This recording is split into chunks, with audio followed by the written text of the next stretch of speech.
MRPच्या नावाखाली मोठ्या प्रमाणावर ग्राहकांची लूट होते।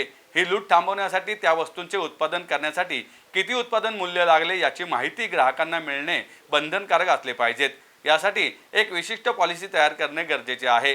उत्पादन मूल्य संदर्भात माहिती उत्पादन कंपन्यांनी जाहीर करावी। यासाठी एक जन आंदोलन उभे राहिले तरच MRPच्या नावाखाली होणारी ग्राहकांची पिळवणूक थांबेल असं मत अखिल भारतीय ग्राहक पंचायतीचे राष्ट्रीय संघटन मंत्री दिनकर सबनीस यांनी व्यक्त केले। अखिल भारतीय ग्राहक पंचायतच्या सुवर्ण महोत्सवी वर्षाच्या शुभारंभ सोहळ्याची सांगता ओझर येथील श्री विघ्नहर सांस्कृतिक भवन येथे झालेल्या कार्यक्रमात झाली। त्यावेळी ते बोलत होते। अखिल भारतीय ग्राहक पंचायतीचे राष्ट्रीय अध्यक्ष नारायणभाई शहा, आमदार अतुल बेनके, राष्ट्रीय उपाध्यक्ष सूर्यकांत पाठक, विजय सागर, जयंतीभाई कथोरिया, गजानन पांडे, मध्य महाराष्ट्र प्रांत प्रमुख बाळासाहेब आवटी, प्रांताचे संघटन मंत्री प्रसाद बुरांडे, प्रांत सचिव संदीप जंगम, प्रांत समन्वयक दीपक इरकल आदी यावेळी उपस्थित होते। कार्यक्रमात सर्व जिल्हा व तालुकास्तरीय पदाधिकाऱ्यांचा विशेष सन्मान करण्यात आला। 2 दिवसीय कार्यक्रमात ग्राहक प्रबोधन दिंडी काढण्यात आली। ग्राहकांना विविध कायद्यांची माहिती देण्यात आली। जन आरोग्य अभियानाचे सहसमन्वयक डॉक्टर अनंत फडके, पंचायतीचे राष्ट्रीय कार्यकारिणी सदस्य धनंजय गायकवाड, महावितरण परिमंडल पुणे मुख्य अभियंता राजेंद्र पवार, राज्याचे सायबर सुरक्षा पोलीस अधीक्षक संजय शिंत्रे, राज्य सेवा हक्क आयुक्त दिलीप शिंदे यांनी उपस्थितांना मार्गदर्शन केले। दिनकर सबनीस म्हणाले, नफा मिळवण्यासाठी पर्यावरणाचा कितीही ऱ्हास झाला तरी चालेल अशा प्रकारची मानसिकता आज अनेक उद्योगधंद्याची झाली आहे, परंतु त्यामुळे पर्यावरणाची होणारी हानी मात्र आपण दुर्लक्षित करत आहोत। उद्योगांच्या नावाखाली पर्यावरणाची होणारी हानी कमी करण्यासाठी ग्राहकांनी पर्यावरणपूरक वस्तू खरेदी करण्यास प्राधान्य दिले पाहिजेत। अतुल बेनके म्हणाले, आज प्रत्येक नागरिक ग्राहक आहे। नफेखोरीच्या नावाखाली अनेकांची वेगवेगळ्या प्रकारे दररोज फसवणूक होत असते। अशा ग्राहकांना त्यांच्या हक्काच्या संदर्भात जागृत करून न्याय देण्याचे काम ग्राहक पंचायत गेल्या 50 वर्षापासून करत आहे। अखिल भारतीय ग्राहक पंचायत ही केवळ एक संस्था नव्हे तर सर्वसामान्यांना न्याय मिळवून देणारी चळवळ आहे, असंही यावेळी बेनके यांनी सांगितलं। छत्रपती शिवाजी महाराजांचा ही जन्मभूमी आहे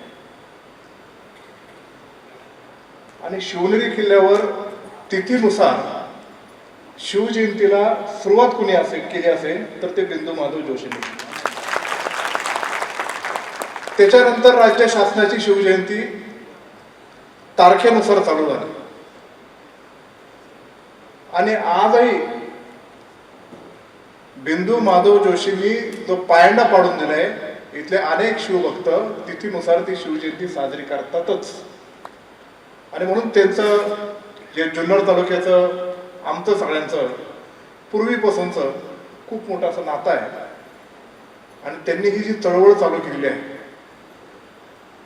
ही देशातल्या सर्वसामान्य लोकांना न्याय देण्याची चळवळ आहे। जुन्नरचा नागरिक जो असेल, मी तर सांगेल की महाराष्ट्रातल्या सगळ्यात समाजाने कुठला असेल तर तो जुन्नर मधला आहे। का तर इकडे सगळेच लोक एकमेकांवर इतके प्रेम करणारे आहेत। कुठल्याही पक्षाचा माणूस असला, आमच्या वेगळे विरोधी पक्ष जरी असले तरी द्वेष इथं अजिबात नाहीये आणि जो दमदाटी करेल, दादागिरी करेल, द्वेष करेल त्याला इथं लोक स्वीकारत सुद्धा नाही। पण लोकांच्या मागे ताकदीने उभा राहण्यासाठी ग्राहक पंचायत कुठल्याच पक्षाकडे इन्क्लाइन न होता सगळ्याच पक्षाचे नेते ग्राहक पंचायतीची खूप मोठ्या प्रमाणामध्ये मदत घेत असते। हे मी माझ्या राजकीय जीवनामध्ये, माझे वडील आधी 4 टर्म आमदार होते, काही दुसऱ्या पक्षाच्या मध्ये 1-2 वेळा आमदार होते, या सगळ्यांनी घेतली आणि त्याला चांगल्या पद्धतीची मदत या ग्राहक पंचायतीच्या माध्यमातून झाली। याचा आनंद, समाधान आमच्या सगळ्यांच्या मनामध्ये आहे। उत्पादन मूल्य क्या है ये बताइए, क्यों बताइए? क्योंकि उत्पादन मूल्य के आधार पर यह तय होना चाहिए कि उस चीज की कीमत कितनी रहेगी, MRP कितना रहेगा उसका। अभी 4 दिन पहले एक पोस्ट अपने सोशल मीडिया प्लेटफॉर्म से डली थी। वो ऐसी थी कि एक दवा, एक इंजेक्शन 5,224 रुपए 73 पैसे की MRP लिखी हुई है उस पर। और किसी मेडिकल वाले से अपने कार्यकर्ता ने कहा कि इस इंजेक्शन की मेरे को जरूरत है लेकिन ये बहुत कीमत दिख रही है इसकी। उसने बोला, बाबूजी मैं लाके देता हूँ आपको, और उसने 300 रुपए में लाके दे दिया, जिस पर लिखा 5,224 ₹24.73 है, वो 300 रुपए में कैसे मिल गया? और 300 रुपए में कोई घाटा देके दे रहा है क्या? इसका मतलब यह कि एमआरपी कितनी लिखना है इसकी कोई पॉलिसी नहीं है, और इसलिए जिसकी जो मर्जी हो वो लिख देते हैं।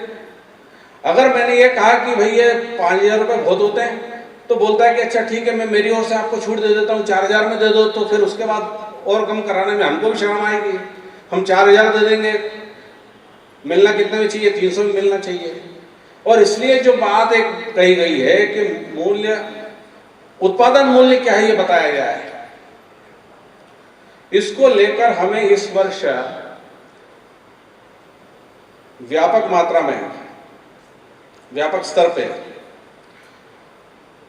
और प्रबुद्ध जन गोष्ठियों का आयोजन करना है।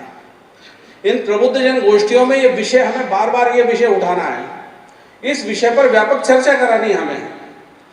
उस चर्चा में से ये निष्कर्ष आना चाहिए कि आम समाज का ये मन बनना चाहिए कि एमआरपी लिखने की कोई पॉलिसी तय होना चाहिए, और वो जो पॉलिसी है वो कॉस्ट ऑफ प्रोडक्शन के आधार पर हो। ये मन समाज का अगर बनाना है हमें, तो हमें व्यापक स्तर पर चर्चा चलाने की जरूरत है। इसलिए 1-2 प्रबुद्धजन गोष्ठियों से काम नहीं चलेगा। इसका एक जिले में 50-50, 100 स्थानों पर और प्रबुद्धजनों को एकत्रित करना, सीए के बीच में, डॉक्टर्स के बीच में, वकीलों के बीच में, अन्य प्रोफेशन के जो लोग हैं उनमें, व्यापार जगत में, प्रत्येक जगत में हमें जाकर और ये विषय रखने पड़ेंगे हमें कि हमारी पॉलिसी किस प्रकार की हमें बनानी है। ये होने के बाद में फिर सरकार पर कोई हम दबाव बना सकते हैं कि भाई कोई पॉलिसी बने इसकी। जब पूरे देश भर में एक मन बन जाता है सबका, तो फिर उस पर फिर काम होना चालू हो जाता है।